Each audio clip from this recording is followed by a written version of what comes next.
Hello, welcome to the Consumer Quarter. I'm Simon Palan. On the show today, we take a close look at the mobile phone industry, where it's come from and where it's going. Also, online shopping sites try on virtual dressing rooms. But first, it's probably not everyone's ideal way of spending an hour or two of their hard-earned spare time, but a growing number of Australians are going to gyms on a regular basis. The Fitness First gym chain dominates the sector. The company has done well on the back of the health and fitness boom that we've seen over the last decade. But now, for the first time, Fitness First revenues have fallen.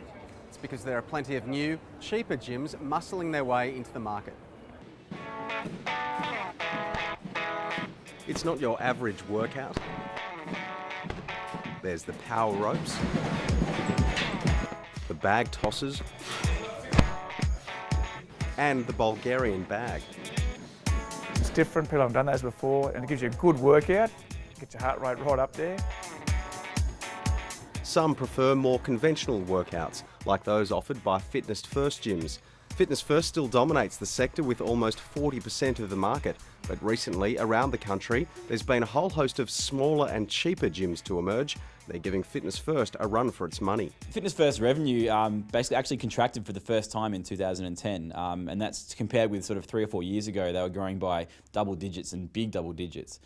They've really been a huge growth story, and now they've sort of reached the point where the market's a bit more stable, a bit more mature. Some of the people that come here are saying some of the bigger gyms, like Fitness First, are very impersonable. They're very busy, hard to get on machines in the mornings and in evenings, and they've paid their money for their memberships. And it's a deduction every month, and when they want to leave, they've had problems getting out of their contracts. I've heard cases of people trying to get out of their contracts and they've still been debited from their accounts.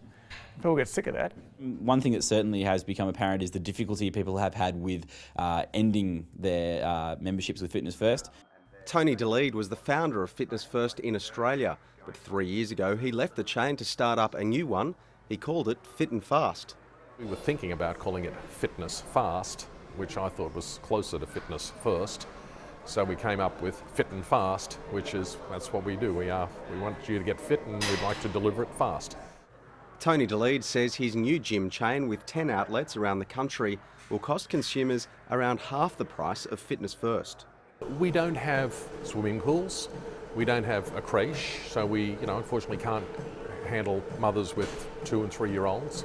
We don't have group exercise, which is heavily programmed. We don't have fancy locker rooms, we have basic locker rooms. We don't have steam and sauna. So we take away, I guess, the frills. And the gym sector is now also facing increased competition from gyms provided by companies for staff to use for free. A lot of companies have realised if they can provide the health services to their staff on site, it actually means that staff can be healthier and also will be more inclined to stay at the office longer. So it can be a win-win for all people. Edward Butler there ending that report. And the Consumer Quarter did ask Fitness First to make comment for that story. In a statement, the company says it acknowledges rising competition in the sector, but there was no one available to comment on camera. Now, here's a good party fact. There are now more active mobile phones in Australia than people. There are almost 28 million mobile subscribers. Growth is being driven by population increases and a rise in the number of those using 2 mobile subscriptions, one for personal use and one for business use. And the first mobile phone call in Australia was made 30 years ago. The device has certainly come a long way since then. To mark the 30th anniversary, let's take a look back at the mobile phones of the past. Here's the ABC's David Cody. When Telecom introduced the mobile phone to Australia in 1981, Mobile 331964. it was almost unfathomable that you could make or take a telephone call untethered from the line in your home or office. Telecom's new mobile telephone service makes it that easy. It started as a car accessory, too heavy to take with you. Soon, executives were proudly displaying their cutting-edge technology, but it was hardly pocket-sized.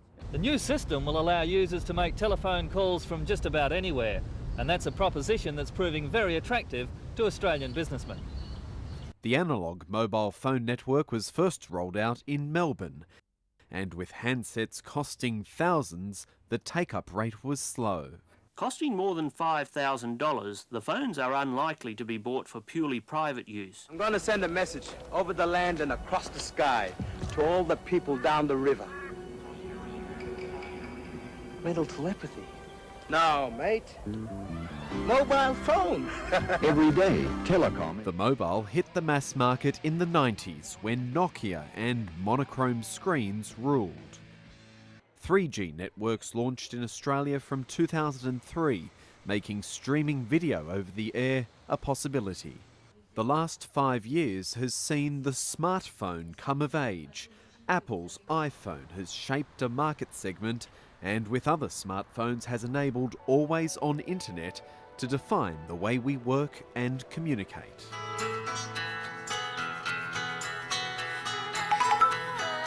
Whatever the developments in telecommunications over the next 30 years, it's likely what we have now will look as primitive as the brick. That's David Cody with that story. Well, as we've just seen, once upon a time, there were phones that just made phone calls. Now smartphones seem to be taking over our lives. A British survey has found that a third of adults and a majority of teenagers describe themselves as highly addicted to the new mobiles, to the point where they're taken just about everywhere, including to the bathroom. Nearly half of all 12 to 15-year-olds who have a smartphone use them in the bathroom, and 20% of adults with smartphones use them at mealtimes.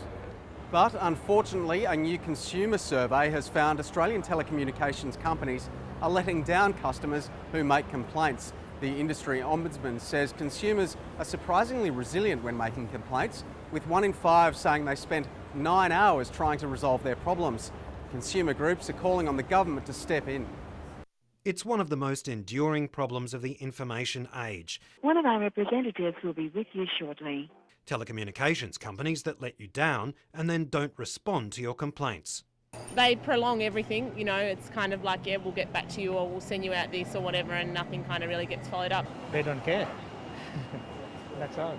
I'm thinking of changing very soon. The annoying thing is they ring and try and sell you a phone sort of every other week, even though you're on a plan. It's readily understandable why these consumers are frustrated and, in my view, incredibly resilient. And resilient is a good description of the more than half of the survey's respondents who said they'd contacted their service providers at least 5 times before calling the Ombudsman. Most reported spending 3 or more hours trying to resolve their complaint, and half reported being put in contact with 3 or more departments. Most of those complaints aren't complex. They're about billing issues, they're about credit management issues, and they're about fault issues. And most of them are solved easily when people are put in touch with the right department. It just confirms what we've already known. Everybody's got a war story.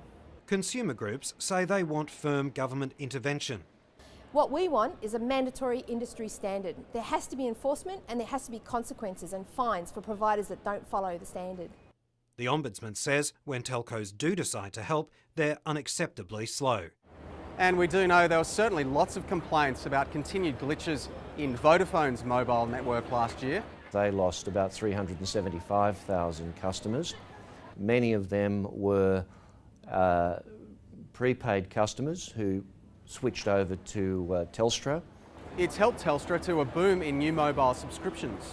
2 million new mobile customers join us across our domestic markets and also in Hong Kong. So that's very gratifying and shows that we're really, I think, addressing a tremendous market opportunity.